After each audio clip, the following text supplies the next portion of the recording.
माझे मागण्या इतकेच आहेत की गुलाब शेतीला मार्कआउट मिळावे, पुन्हा स्मशानभूमीमध्ये आम्हाला स्मशानभूमी लावून देण्यासाठी जागा द्यावी आणि पुन्हा म्हटलं जर खोल्या शाळेसाठी 5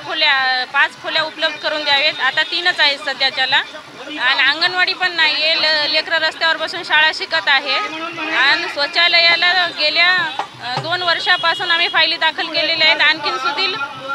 फायली ते इथं जिल्हा परिषदमध्ये पाठवलेले नाही आहेत आणि स्मशानभूमीसाठी शासन म्हणत आहे की तुमच्या इथं जागा नाही, आमच्या इथं गावठाण आहे आणि तसंच पत्र पण आम्ही